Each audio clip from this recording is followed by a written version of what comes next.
Olá, meus amigos, estamos de volta com a nossa aula sobre o Livro dos Espíritos, um livro escrito por Allan Kardec pelos Espíritos. Nós estamos no capítulo 1, na segunda parte do livro, que é o capítulo dos Espíritos.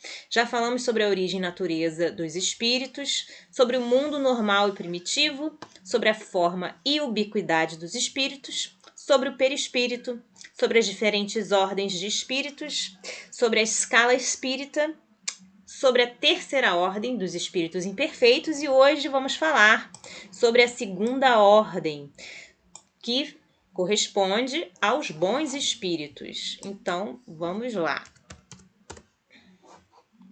Bom, a segunda ordem. Quem são os bons espíritos? Vamos verificar juntos. Só um momento.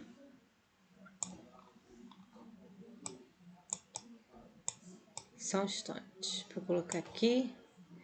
Bom, segunda ordem, bons espíritos. Questão número 107.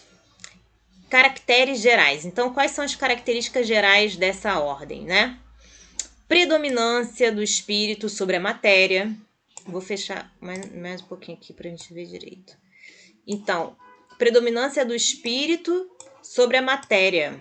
Desejo do bem, né? Então, os bons espíritos, eles já têm um desejo acima do que é físico, né? E também de fazer o bem.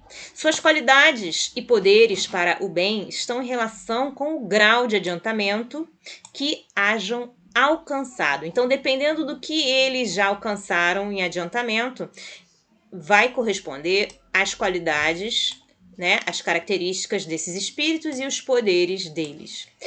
Uns têm a ciência, outros a sabedoria e a bondade. Os mais adiantados reúnem o saber, as qualidades morais. Então, quanto mais adiantado o espírito for, mais saber e qualidades morais eles vão ter. Não estando ainda completamente desmaterializados, conservam mais ou menos conforme a categoria que ocupam os traços da existência corporal. Então, eles podem aparecer, né, de forma mais próxima do que eles eram quando eles estavam encarnados. Assim, na forma da linguagem, sabe, como eles falam, também nos hábitos, né? Como nos hábitos, o que eles costumavam fazer, entre os quais se descobrem mesmo algumas de suas manias. Então, pode ser que eles tenham uma linguagem característica, eles não consigam ainda falar pelo pensamento, através do pensamento, e sim através de palavras. Então, pode ser que, por exemplo, se for um espírito conversando com um médium, né, que possa ouvi-lo, um médium brasileiro ou um médium português, o espírito for alemão, ele pode talvez não conseguir traduzir o que ele fala pelo pensamento. Então, ele ainda continua muito preso, né, à forma com que ele existia antes da última encarnação dele. De outro modo, seriam espíritos perfeitos. Se eles não estivessem presos a esses hábitos e manias, esses aqui já estariam na categoria dos espíritos perfeitos. Compreendem Deus e o infinito. Então, esses espíritos bons, né, já conseguem compreender o que é Deus e o que é o infinito e também já gozam da felicidade dos bons.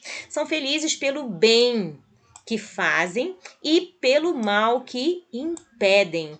O amor que os une lhes é fonte de inefável ventura, que não tem a perturbá-la nem a inveja, nem os remorsos, nem nenhuma das más paixões que constituem o tormento dos espíritos imperfeitos.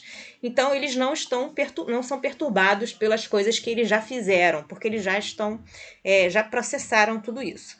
Todos, entretanto, ainda têm que passar por provas.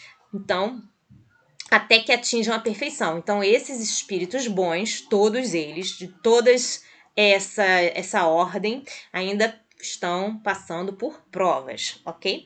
Como espíritos suscitam bons pensamentos, desviam os homens da senda do mal, do caminho do mal, protegem na vida os que se lhes mostram dignos de proteção e neutralizam a influência dos espíritos imperfeitos sobre aqueles a quem não é grato sofrê-la.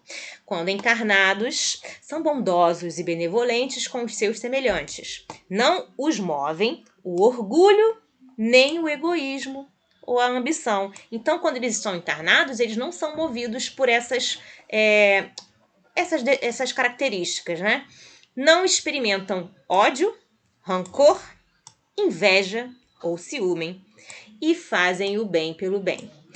A esta ordem pertencem os espíritos designados nas crenças vulgares pelos nomes de bons gênios, gênios protetores, espíritos do bem.